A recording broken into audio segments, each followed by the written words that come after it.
Dari Muadz bin Jabal radhiyallahu anhu, ia berkata, aku berkata, wahai Rasulullah, beritahukanlah kepadaku amal perbuatan yang dapat masukkanku ke surga dan menjauhkanku dari neraka. Nabi sallallahu alaihi wasallam bersabda, sungguh engkau bertanya tentang perkara yang besar, tetapi sungguhnya hal itu adalah mudah bagi orang yang Allah itu mudahkan atasnya.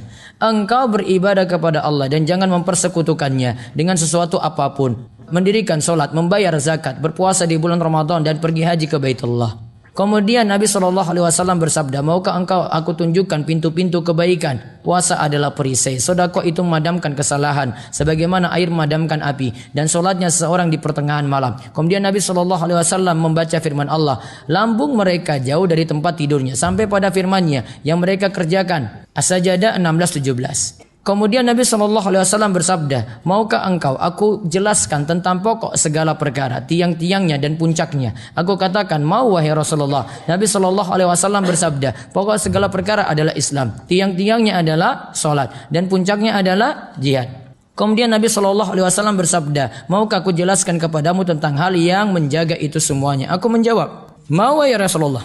Beliau SAW lalu memegang lidah beliau dan bersabda, jagalah ini, yaitu lisan. Kutanyakan, wahai Nabi Allah, apakah kita akan disiksa dengan sebab perkataan kita? Nabi SAW menjawab, semoga ibumu kehilanganmu. Kalimat ini maksudnya untuk memperhatikan ucapan selanjutnya. Tidaklah manusia tersungkur di neraka di atas wajah mereka atau di atas hidung mereka, melainkan dengan sebab lisan mereka. Hadis ini riwayat Tirmidzi dan beliau berkata hadis ini hasan sahih. Lalu sekarang kita lihat faedah hadis. 1. Para sahabat semangat dalam bertanya dan mereka semangat dalam mencari jalan menuju surga. 2. Amal soleh adalah sebab seseorang masuk surga. Faedah ketiga, sebab masuk surga itu mudah jika Allah mudahkan.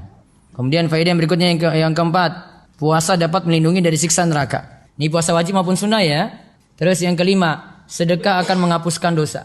Terus yang keenam, hadis ini menunjukkan keutamaan sholat malam dan berdoa sepertiga malam terakhir. Terus 7. Pentingnya perhatian pada pokok Islam, yaitu ajaran Islam itu sendiri. Terus yang ke-8, pentingnya sholat karena dikatakan sebagai tiang Islam. Berarti kalau bangunan itu tiangnya nggak ada maka hancur, ambruk. Terus yang ke-9, penting dan mulianya jihad di jalan Allah karena jihad adalah syariat Islam yang paling tinggi. Terus yang 10, bahaya lisan yang tergelincir, yaitu bisa membawa pada jurang kebinasaan.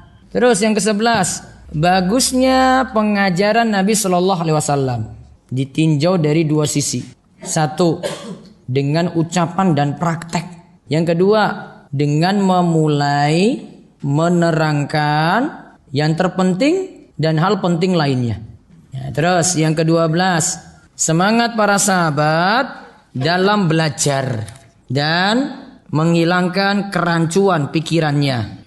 Nomor 13, boleh mengatakan kalimat yang populer dan masyhur di kalangan Arab seperti sakilatka ummuka, ibumu kehilanganmu. Tapi maksudnya untuk mengajak supaya perhatian. Terus kaidahnya ada 2. 1, berpegang dengan ajaran Islam itu mudah jika diberi taufik kemudahan oleh Allah. Terus kaidah yang kedua, Allah tidak menghukumi lisan yang lagu, yaitu sia-sia, cuma igauan semata, artinya nggak punya nilai.